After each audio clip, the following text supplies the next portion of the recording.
Ayan, again, good morning ka-property. Nandito tayo sa Barangay Tukod, San Rafael, Bulacan at galing tayo sa elementary school at galing din po tayo sa hulugang lupa natin kung saan po ito ay malapit lamang sa ating pahulugang lupa.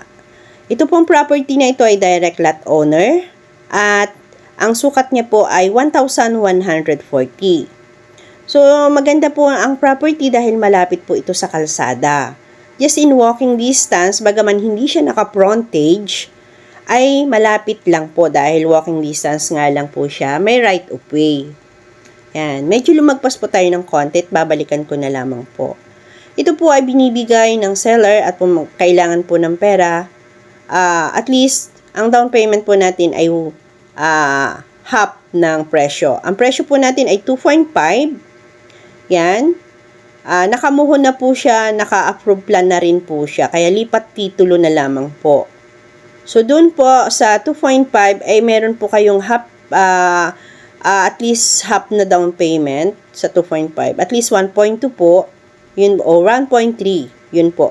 And then, the remaining balance po pala ay 1.3, 2 years to pay. So, ngayon po, nandito na tayo sa part ng right of way na kalsada niya ibinigay ng seller dahil ito ay sinubdivide.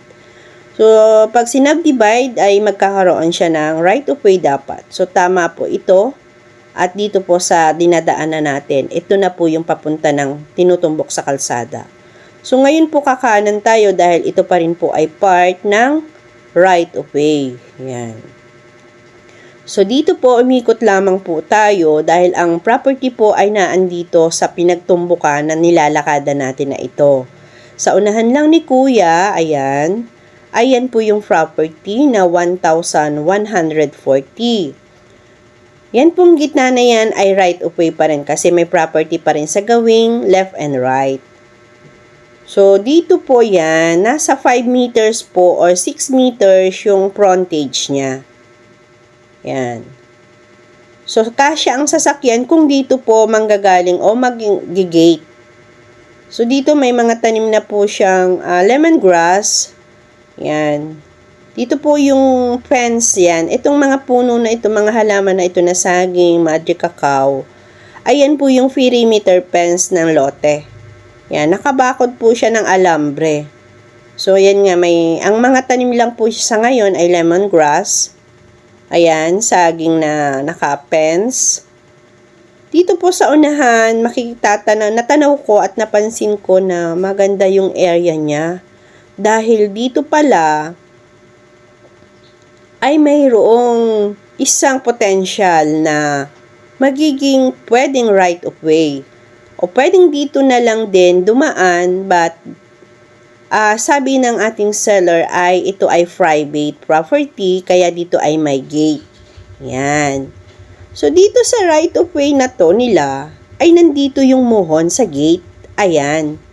So, nakatutok din sa pag-entrance ng isang property na ito sa right of way yung kanilang muhon. So, ito po nakabakod po yan, may taling alambre. So, kung matatanaw nyo ka-property, napakalapit din sa kalsada at tumbok. Ayan po, oh. Yan ang kalsada. Yan. So, halos in just 25 steps. Dito po ay nakita ko na pwedeng dito magkaroon ng entrance o gate. Dahil mas malaki ang gate niya sa likod ng property. Pero hindi pa po tayo 100% dahil nga po nakita kong potential lang po ito. So sa interested nga po na clients, yun nga po pumapayag po si seller natin cash or at 2 years to pay pero at least magda-down payment po tayo ng half sa 2.5. So ang transfer title po ay hindi na po included sa presyo. So shoulder by the buyer na po at yung gains tax na lang po ang shoulder ng ating seller. Yan. So, dito po, yan, hanggang dito po yung property, inikot ko po siya. So, sa part po na may tanim na papaya, ay hindi na po yan included. Hanggang dito lamang po sa may poste na yan. So, nakamuhon na nga po ito. Yan.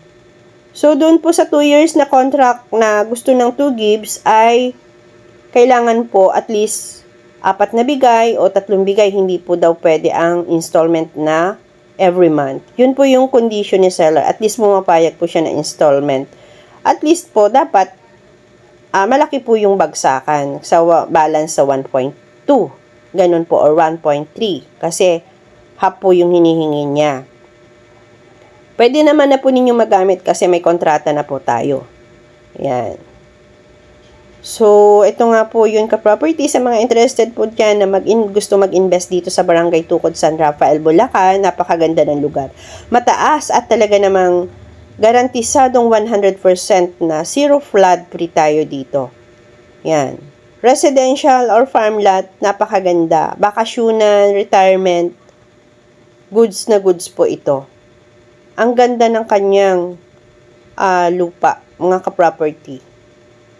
So, interested clients, PM na lang po. Ayan, dito naglakad po ako sa right of way na private property nga po. So, kung saan na tinutumbok palabas doon sa kalsada. Ayan. Ito po yung gate na sinasabi na private nga po dito. So, nasa gilid po niyan yung muho ng lupa naman ni Ate Minda. So, yan ay, so lalabas po tayo dito. Lalakarin natin yung kalsada. Kung ilang minutes ang walking distance natin. So, titingnan nyo po kung ilang minutes lang ang walking distance niya. Kasi tanaw na tanaw po dito. Yung kalsada nga po. So, yan. Ito po yun. Ayan.